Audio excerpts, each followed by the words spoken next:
everyone, my name is Sam. Thanks for checking out this video. If you get to the end and liked it, then subscribe, bell notification, give the video a thumbs up.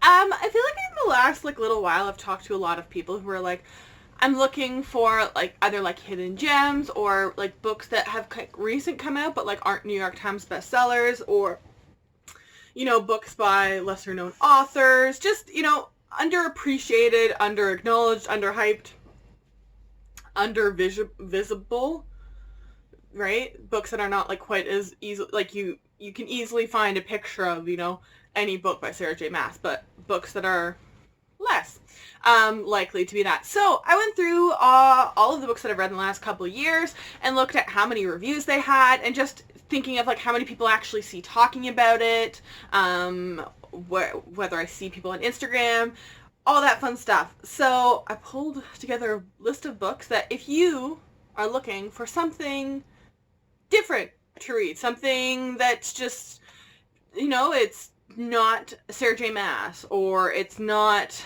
a Stephen King, then this is kind of, some suggestions that maybe you should look into, and you can decide if you want to read from there. First off, I gotta put on Alchemy of Masks and Mirrors here by Curtis Craddock. I don't know when this came out. My friend Meg just randomly found it and was like, hey, I think you'd like this.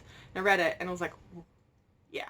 I think it has just a couple over 1,000 reviews, and that's kind of it. I don't see anyone that talks about it.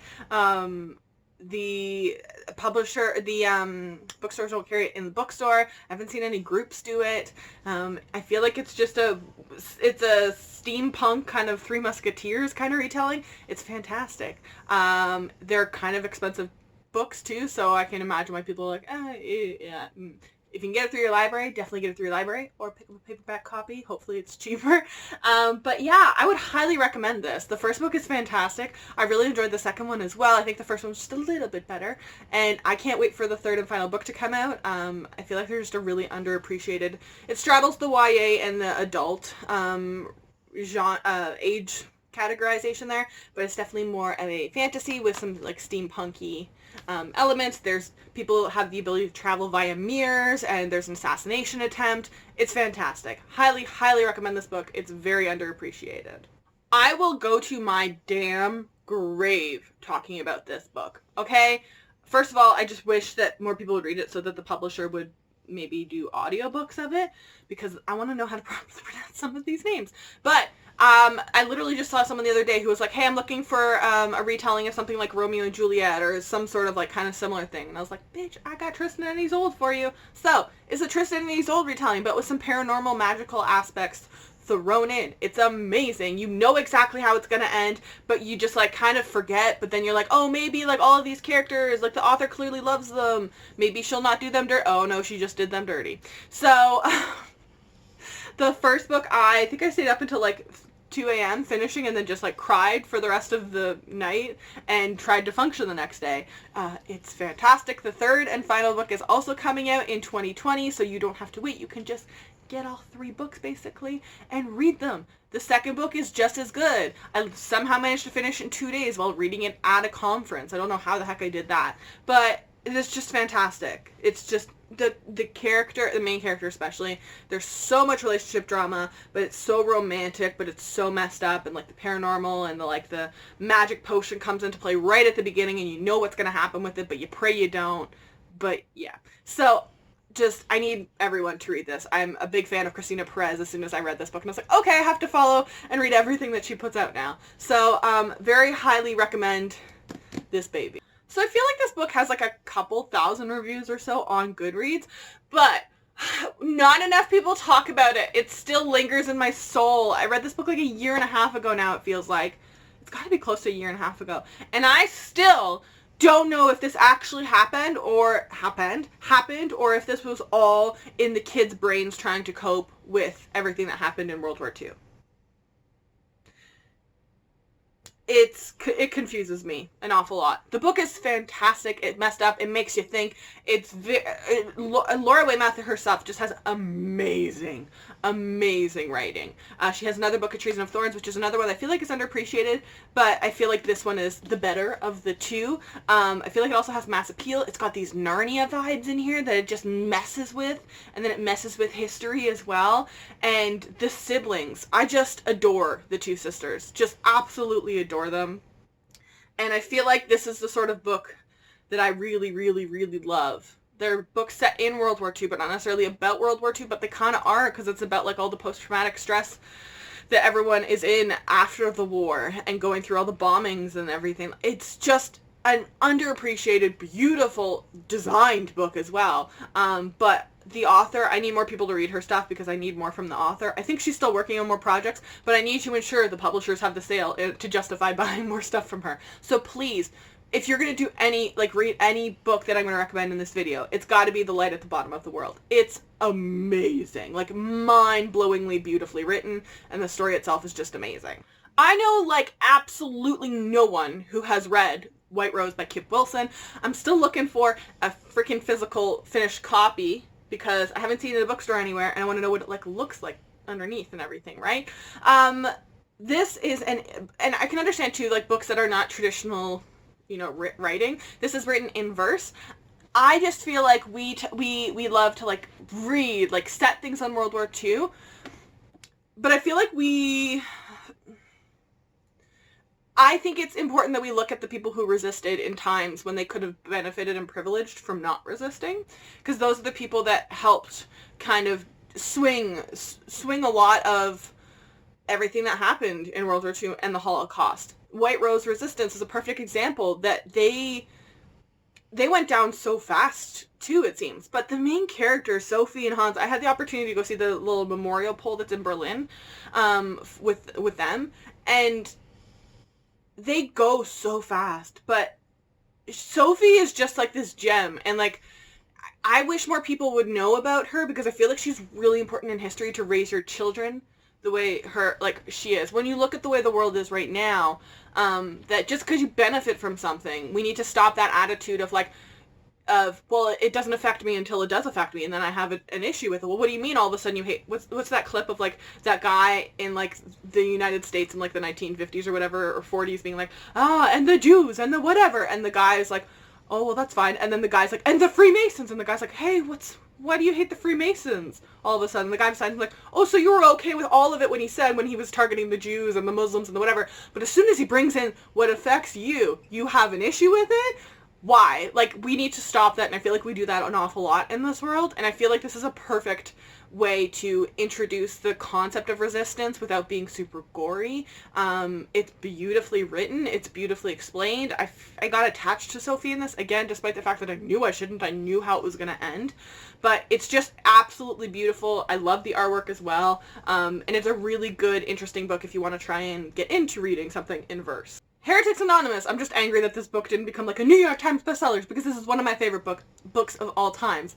I feel like in this world right now where we're always demanding diversity, where we're like we want more diversity or whatever, we're really good at being like, this is a book for, you know, this is a book where we're going to give, like, you know, this representation here is going to be I don't know, you know, Muslim, which is great. We struggle, I feel like, in YA of incorporating multiple forms of diversity, multiple different religions, and that's why I feel like this book was kind of just a surprise gem, as well as having a character. I feel like a lot in YA fantasy we have characters who are like, oh, I just don't follow the local god, but I've never really heard of a character literally say, I'm atheist. Because it's kind of a bad word. Like, I remember growing up, like, my parents and us, we never really, like, followed that path. But there was kind of this insinuation, especially at school, of like, well, you don't say that out loud. You don't say that. Why would you attach that to yourself? That's such a negative thing. No, it's just a different form of lack of faith that you all have. It's just one, you know, we all have just one difference. You know, you believe in this one, you believe in this one. I just don't believe in any of them, right? So having a main character who's like that, the comedy and the banter is amazing as well. But having a book that has diverse religions, and I feel like the representation here of different religions are less common ones. And And I feel like a couple times in this book it kind of grapples with this whole concept of people don't exactly know necessarily about less mainstream religions, being, for example, of like being pagan or Wiccan. People have an idea of like, oh wait, so you're just like, oh, Sabrina the Teenage Witch and like, woo, magic, right? Like we don't have a great comprehension, and sometimes people just don't know how to interact with people as soon as they find out they're of a different.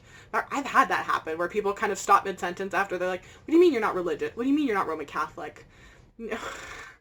So this book is just amazing. The author is a gem as well. It's just a fantastic read if you just want to interact, know how to, it's just a good book in general, but wanting to know how to interact with people, and maybe evaluating how you do interact with people. It's a fantastic, really, really funny read, and it doesn't take jabs at any of the religions in there, or really not in there. It's just these people are of these religions, and this is how all of these people, you can interact together and live cohesively together. Again, I don't think I know anyone who's actually read Women's War yet by Jenna Glass. This book is another one that I think, especially in the time period that we're in, is really important. Having fantasy worlds that, take the stance of like equality kind of as a background piece, versus this one is very upfront and very much of taking all of the conflicts we're having in our world today and just placing it in a fantasy setting, but it's not like diluting it, it's highlighting it of this is ridiculous. Do you see that this in the fantasy setting seems ridiculous and we're still doing it in this world? It's such a good fantasy. I love the cover of the rebranded covers as well. I think, again, important message, really, really, really good, interesting world, and I'm curious to see where the magic is going to go in the sequel. I have that one pre-ordered. I think it comes out in March, and it's just a really good adult fantasy. Really, really good. I'd really highly recommend it to everyone to give it at least a shot. Kat Winters in general is just an underappreciated author as a whole, so just honestly check out all of her books, but especially Odd and True. This is the first Kat Winters book I read. I've read a couple, I think I've read three of her books now total. Odd and True is one that's going to stay out in my mind for forever. First of all, it's beautiful, the hardcover. Just like freaking stunning. It's the bonds between the sisters, and then it kind of does talk about this whole concept of how men treat women over historical time periods, and this kind of, messing with the concept of paranormal and monsters.